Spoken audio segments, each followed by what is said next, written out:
Khader Adnan, the spokesman and senior member of Islamic Jihad in the West Bank, was released today from Israeli prison after he agreed to end a 55-day hunger strike.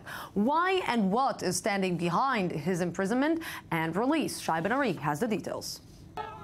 Khader Adnan received a hero's welcome in the West Bank city of Jenin Sunday, following his release after more than a year in an Israeli prison.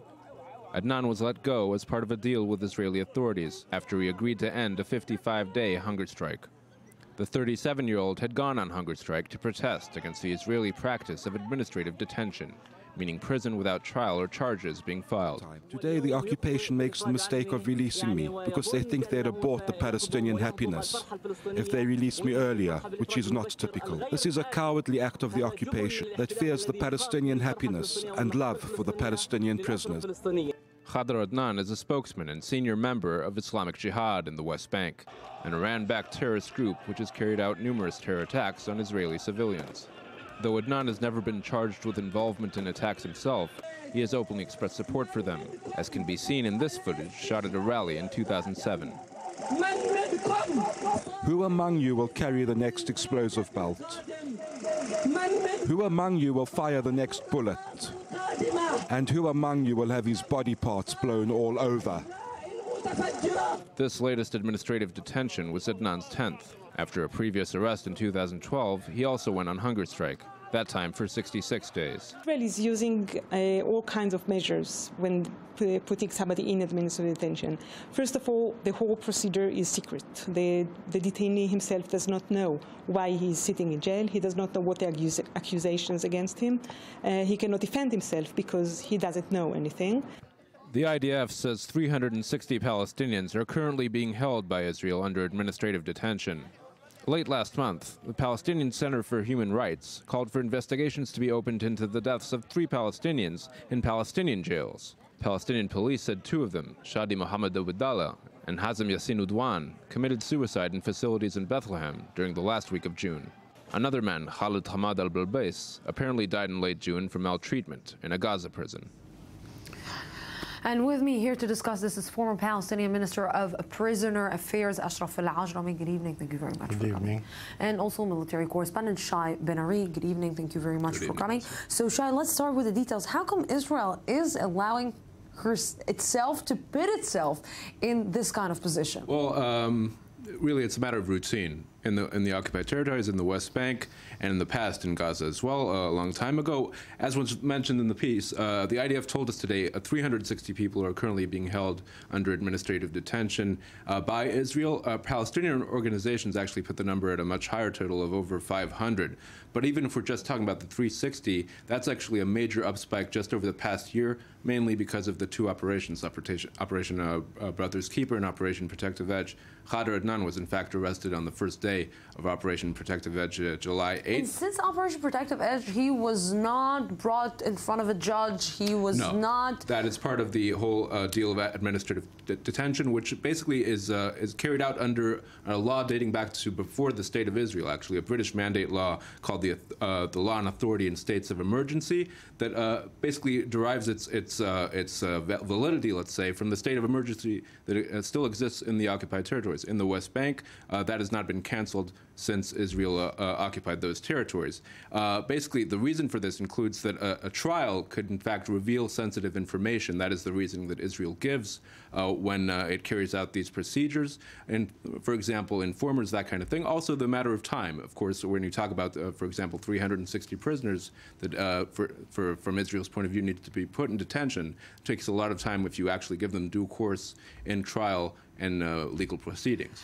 If I'm trying to understand the situation, and of course, when you are thinking about the fact that you're putting into detention somebody who cannot be brought in front of a judge, this is something that is completely, you cannot even think about it, because in a democratic country it should not happen. But, you know, I'm asking myself, when you see this kind of person who is the senior member of the Islamic Jihad, going out, doing what he's doing, being perceived in such, you know, with a warm welcoming like he got, I'm asking myself, isn't it putting the Palestinian Authority in a really difficult position? You know, such person like Khader Adnan is political personality, political figure. He himself didn't or wasn't involved in many or military action against the Israeli authority. Yes. But because he is a leader of the Islamic Jihad, they were arrested. They arrested him many times. And the problem of Israel is that they use this kind of detention that the international community, the whole world, stopped to use it. They use it as the international law says that in the case that they can prevent a danger on the human being lives. But it is not the case, because the Israelis all the time, they release him if he's so dangerous. They can't leave him or release him or leave him in free life. So there's some kind of revention. It is not. In the last few months, we've been talking a lot about maybe Mahmoud Abbas becoming weaker in the West Bank, and this kind of release of a person who's going out and actually sending people or telling people to actually go and explode themselves. He is coming out as a hero because he, in his way, like Hamas, defeated Israel in, although he is defined as terrorists. So, I'm trying to think why Mahmoud Abbas, why the Palestinian Authority is not saying, no, we don't want him to be released. They can't do it. No one in the Palestinian Authority, the Palestinian Society can say such thing. Where's the security coordination, I'm asking? We are speaking about prisoners issue, which is somehow is under consensus of the Palestinian Society.